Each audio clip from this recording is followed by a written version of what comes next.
বুকের বল, কোমরের বল, দেশের বল, দশের বল, তোমার বল, আমার বল। তো কবর বলছে গোসল করে একবার শুবি, চল চল, ওই বাড়ি থেকে দেখতে পাবি সব বেকল। অর্থের গরম, ডিগ্রির গরম, রূপের গরম, যৌবনের গরম, বাপের গরম, বেটার গরম, লাঠির গরম, পাটির গরম, নেতার গরম, নীতির গরম। দিল্লিতে দাদার গরম, কলকাতায় দিদির গরম, বাঁশতলায় গেলে ফুল নরম। সবাইকে যিনি নরম করতে পারেন তিনি হলেন, জোরে বলেন, তিনি হলেন, জোরে বলেন আল্লাহ। শব্দ যাদের মুখে বেরুলো না ওদের সঙ্গে আমার ঝগড়াঝাটি ছিল না, ওদের সঙ্গে আমার কোনো দুশ্মনী ছিল না। তবে সত্যটা বলবো, হ্যাঁ না না, সত্যটা বলবো, নতুন জামাই এসেছে,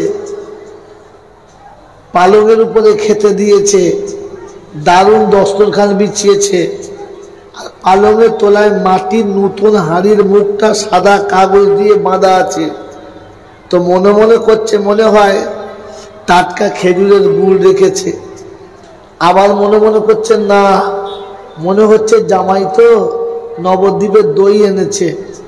আবার মনে মনে করছে ধুস, আমি কি উল্টো পাল্টা ভাবছি, দইও নয় খেজুরের গুড়ও নয়, এতে কি আছে বললে শোন, বাগবাজার থেকে খাস রসগোল্লা এনেছে।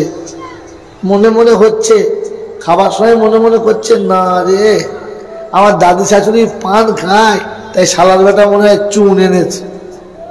তো একবার ভাবছে চুন, একবার ভাবছে দই, একবার ভাবছে মিষ্টি, একবার ভাবছে খেজুরের গুড়।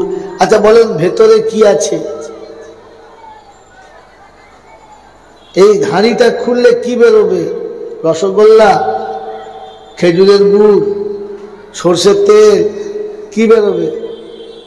জোরে বলে যা আছে, যা আছে, জোরে বলেন যা আছে। তো মাথায় টুপি দিয়ে বসেন, পাঞ্জাবি পরে বসেন, মুখে দাড়ি রেখে বসেন, আর হাঁটুর নিচে কাপড় রেখে বসেন, আর ন্যাংটো হয়েই বসেন। ভেতরে যা আছে তাই, জোরে বলেন, যাদের ভেতরে আলহামদুলিল্লাহ ছিল না ও শালাদের মুখে আলহামদুলিল্লাহ বেরুলো না। আর যাদের মুখে আলহামদুলিল্লাহ বেরুলো না, জানবেন এরা জান্নাতের যোগ্য না। কারণ জান্নাতীদের মুখে ভাষা হয় আলহামদুলিল্লাহ, জাহান্নামীদের মুখে ভাষা থাকে না।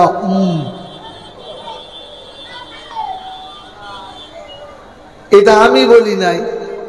যদি কথা শুনে কষ্ট হয়, অজু করে 2 রাকাত নামাজ পড়ো, মৌলবীগুলোকে ধরো, আর কোরআন খুলে আল্লাহকে বলো এই লিখলি কি।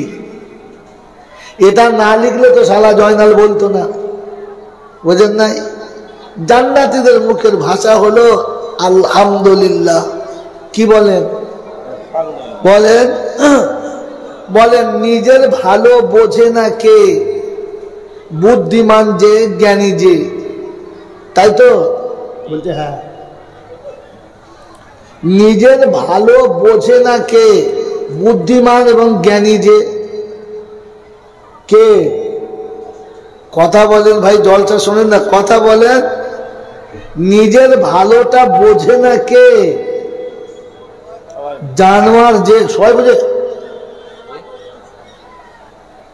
নিজের ভালো বোঝে না কে? জানোয়ার বোঝে না, বাকি সবাই বোঝে। কে বোঝে না? নিজের ভালো বোঝে না কে? জানোয়ার যে নিজের ভালো বোঝে না, জোরে বলেন সে। তো আলহামদুলিল্লাহ বললে কার লাভ? আমার লাভ না পাড়ার লাভ?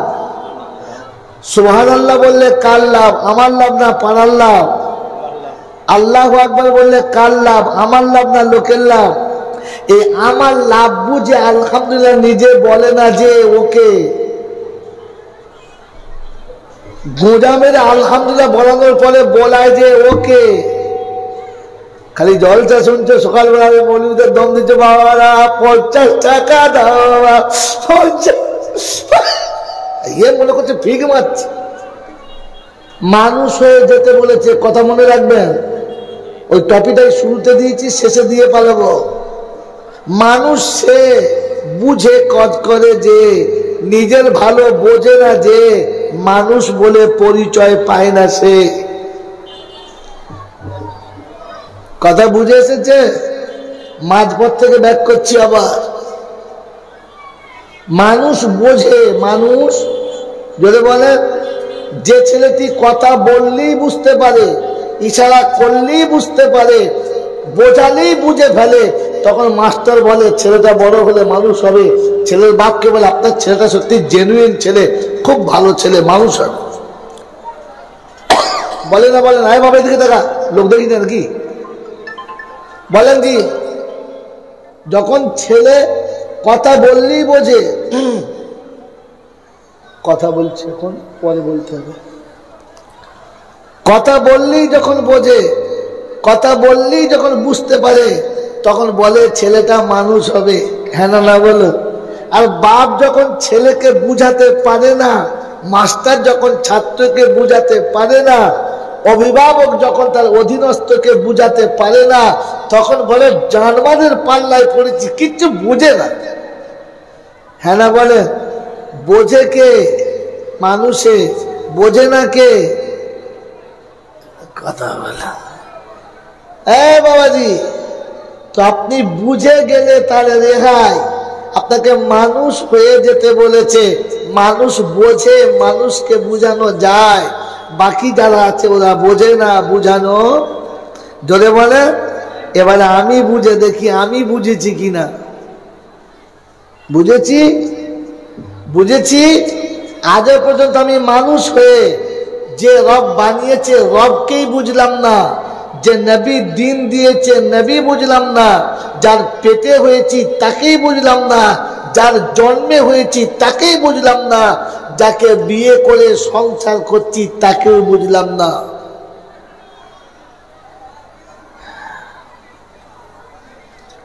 আপনার আমার বাসস্থান কোথায়? আমার আপনার বাড়ি কোথায়?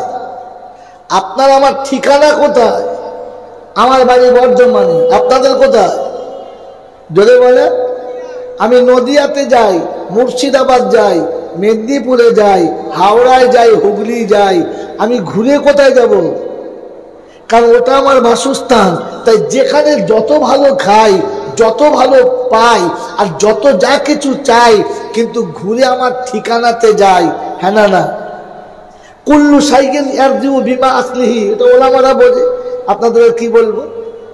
তো আপনার আমার ঠিকানা কোথায়? আপনার আমার ঠিকানা ছিল জান্নাতে। সামনে পুতুল নাচছে। আপনার আমার ঠিকানা কোথায়? যদি বলেন জান্নাতে। কারণ আমি আপনি ছিলাম কোথায়? জান্নাতে। ফিরে এসেছি দুনিয়াতে। হ্যাঁ না বলেন? আচ্ছা বলেন, ফিরে ইচ্ছা করে এসেছি না ধোকায় পড়ে এসেছি?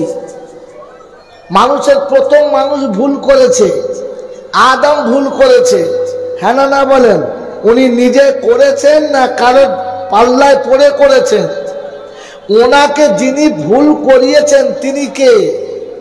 শয়তান। তো মানুষকে ধোকায় ফেলে কে? মানুষকে ধোকায় ফেলে কে? আদমকে 300 বছর কাঁদিয়েছে কে? জোরে বলেন। আদমকে 350 বছর কাঁদিয়েছে কে? জোরে বলেন। শয়তান। বিয়ে করে বউকে ঘরে শুয়ে কাঁদিয়েছে কে? নিজের মায়ের পেটের বোনের সম্পত্তি না দিয়ে কাঁদিয়েছে কে? নিজের বোকা ভাইকে ঠকিয়ে কাঁদিয়েছে কে? এই শয়তানগুলোকে জলসা শুনতে যে চল ফেরেশতা বলে তোকে চিনি রে, খবিশের বাচ্চা, তোকে চিনি। চুপ। শয়তান যদি 80 বছর দরুদ পড়ে, ওর দরুদের কোনো দাম আছে? আছে? মানুষ হয়ে দরুদ পড়েন, আপনার দরুদের কাজ হবে। শয়তান যদি লক্ষ বছর কিয়ামত পর্যন্ত কলমা পড়ে, কলমার দাম আছে? শয়তান যদি কিয়ামত পর্যন্ত কাবায় সেজদায় পড়ে থাকে, সেজদার দাম আছে? মানুষ হলে দাম আছে। এজন্য বলেছি মানুষ হয়ে ফিরে যেতে হবে, মনে থাকে যেন কথাটা। সিনহাটি আমার দাওয়াত আর হবে না, এটা সেকেন্ড চান্স, এটাই বাই চান্স। কি মানে জি? কারণ সকাল থেকে এখনো পর্যন্ত কোনো মৌলবী এরকম ভ্যাকসিন দিয়েছে? দেয় না, কারণ জানে আরেকবার দাওয়াত হবে, আমার আর দাওয়াতের দরকার নেই, দুবারই জান বলে গেছে। বাবাজিরা, সোনারা, লালীরা, জ্ঞানীজনরা, সুধী মানুষেরা, আপনাকে তো দেখে আর আমাকে দেখে মানুষ মনে হয়। জন্ম দেওয়া বাপ ছেলের প্রতি বিরক্ত হলে কি বলে? এই জন্ম দেওয়া বাপ ছেলের প্রতি বিরক্ত হলে কি বলে? জানোয়ার বলে না? পয়সা দিয়ে টিউশনি মাস্টার রেখেছি, ওই মাস্টার যখন ছাত্রের প্রতি বিরক্ত হয় কি বলে? জানোয়ার। তো আপনি ভাবেন বসে বসে এখানে, মাস্টার বিরক্ত হলে ছাত্রকে মাস্টার বলে, বাপ বিরক্ত হলে ছেলেকে জানোয়ার বলে, বান্দার প্রতি খোদা বিরক্ত হলে কি বলে? কথা বলেন কি বলে? বলে না, বান্দার প্রতি খোদা যখন বিরক্ত হয় তখনও বলে জানোয়ার, তারপরে বলে না তার থেকেও খারাপ। তোকে জানোয়ার বলাটাও ঠিক হচ্ছে না, কারণ জানোয়ার তোর থেকে, জোরে বলে, হ্যাঁ খারাপ। জানোয়ার তোর থেকে ভালো। বাবাজি, আপনাদের দেশে ছাগল আছে? হ্যাঁ না বলো? সকালে ছেড়ে দেয়, যেখানে খুশি সেখানে পেচ্ছাপ করে দেয়, যেখানে মন যায় সেখানে খায়, গোটা এলাকা ঘুরে বেড়ায়, সন্ধ্যেবেলা ঘুরে কমপক্ষে মালিকেরই ঘরে যায়, আর কারোর গোয়ালে যায়? জোরে বলেন, গোয়ালে যায়? যায় না। আপনি আমি গোয়ালে যাই? আমাকে পেটে ধরে মা রাস্তায় কাঁদে, ছেলেটা আমার হাত ছাড়া হয়ে গেল, বাপ কাঁদে, আমার বাচ্চা আমার হাত ছাড়া। তার মানে আমি ছাগলের থেকেও, জোরে বলেন, ছাগলের থেকে এই ভালো না খারাপ? কথা বলে না কোন একটা। এটা জান্নাতের বাগান, এখানে ছাগল ঢুকতে পাবে, গরু ঢুকতে পাবে। এটা জান্নাত স্থায়ী না অস্থায়ী? বলেন। এই অস্থায়ী জান্নাতে ছাগল গরু ঢুকতে পাবে না, তো স্থায়ী জান্নাতে আমার মতো ছাগল ঢুকবে, এটা ভুল করছেন। ভুলে যান, মানুষ হয়ে যান, জান্নাতে ঢুকতে পাবেন, তাহলে ছাগলের মতো মাল খাবেন। কবরে কি যায়? বাঁশ। আর পরে কি যায়? জোরে বলে লাশ। কারণ এই জন্যে যে ছাগল গরুতে লাঠির ভাষা বোঝে, মুখের ভাষা বোঝে, জানোয়ারে মুখের ভাষা বোঝে না। কি বোঝে? এই জন্য বাঁশ দিয়েছে। মানুষ হয়ে গেলে কবরে বাঁশ কিচ্ছু হবে না। বাবাজিরা, সোনার লালীরা, একই জিনিস স্থান পাল্টালে নাম পাল্টায়, জায়গা পাল্টালে দাম পাল্টায়।